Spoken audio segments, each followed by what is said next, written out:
Hello and welcome back in my reading corner. Thank you so much for joining me again for another TBR video. There's quite a few this month, I know.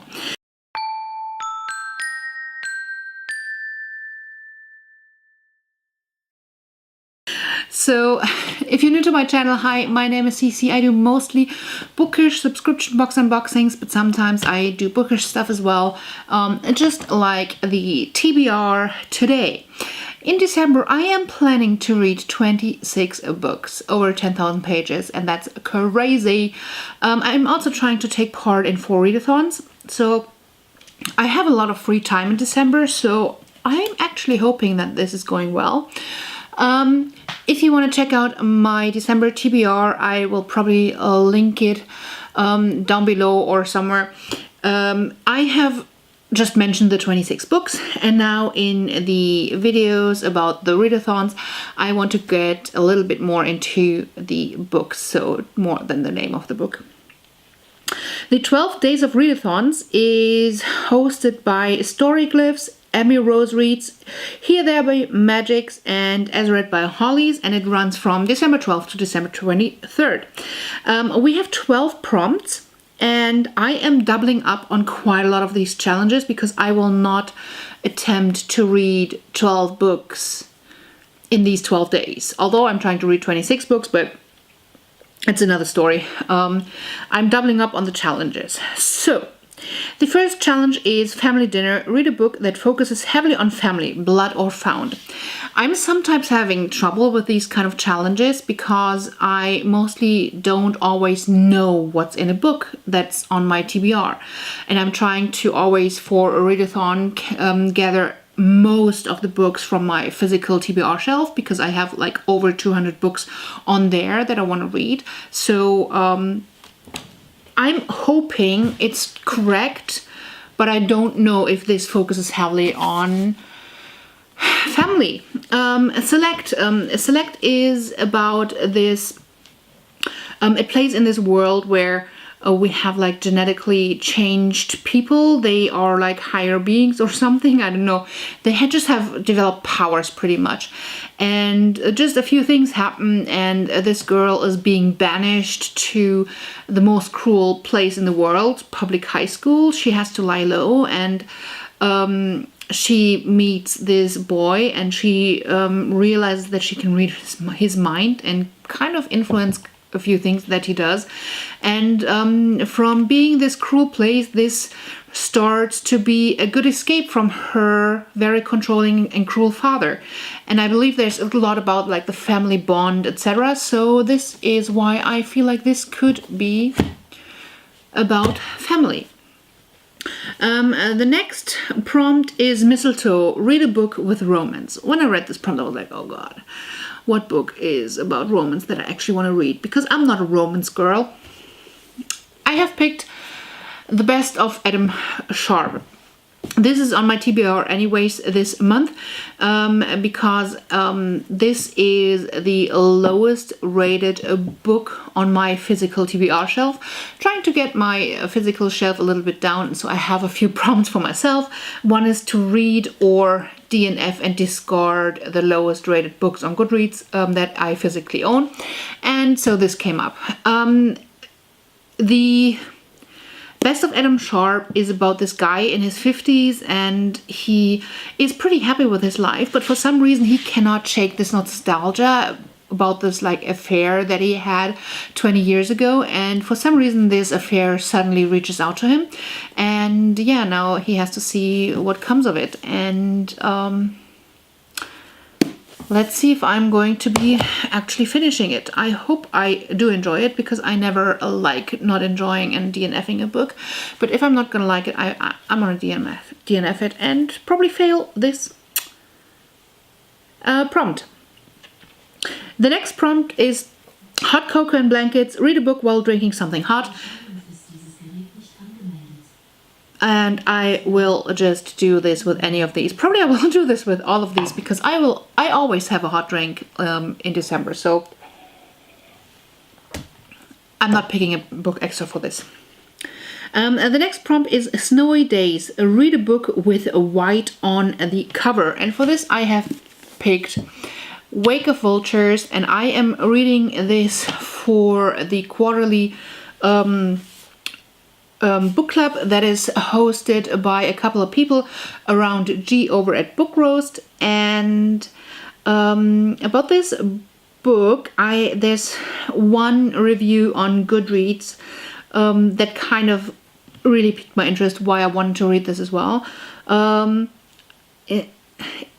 Had you said, here, I have this great book about a brown, mixed-race, native, gender-bender girl who learns to see monsters after she kills one and is given a ghost quest to take down the biggest, scariest, baby-stealing monster of all, but perhaps she'll have help from some other legends. Yeah, I'm intrigued.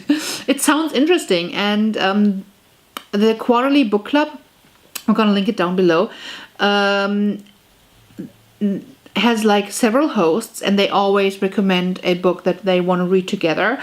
So there is some praise in there from like one person of this book club, and I trust that. So it sounds really cool, and when they were talking about it in the book club, I already was intrigued, so I'm going for it.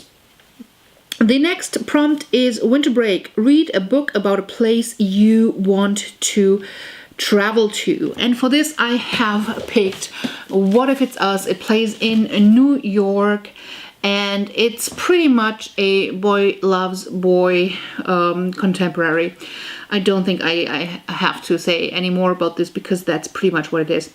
I'm excited to see if I like it. I do like Adam Silvera's writing style. I did kind of like Becky Albertalli's writing, and even though I'm not the contemporary romance, nothing else kind of person, I did enjoy their work, and let's see. I'm gonna try it. The next prompt is gift wrapping. Read the conclusion or next book in a series to wrap it up. And I have to wrap this up. This might be my favorite series of this year.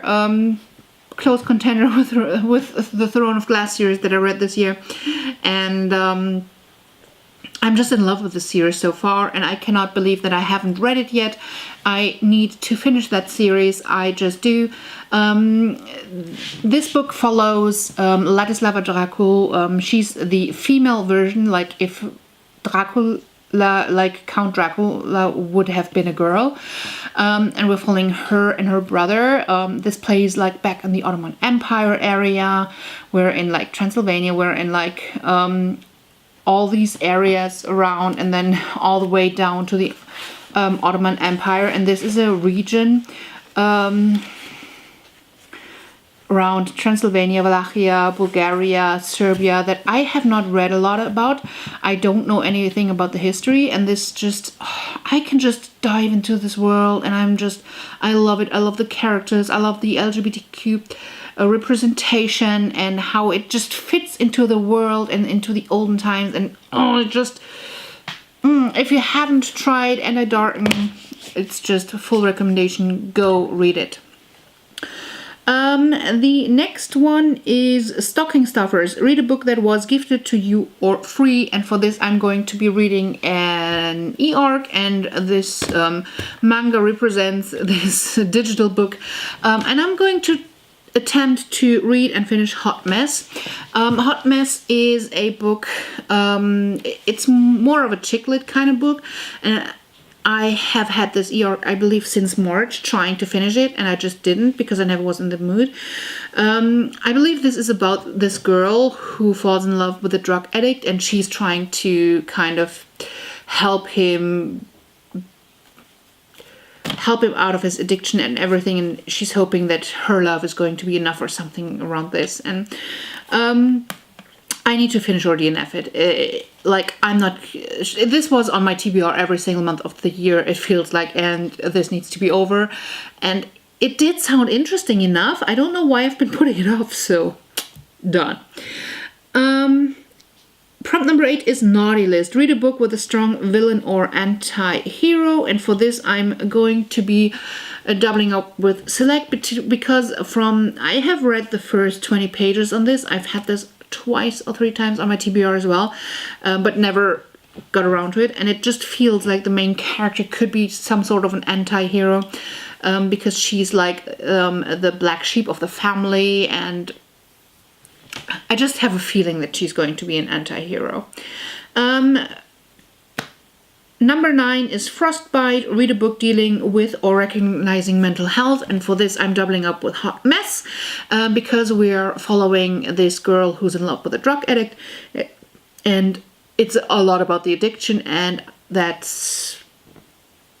think that covers the prompt beautifully. Number 10 is Over the River and Through the Woods. Read a fairy tale retelling.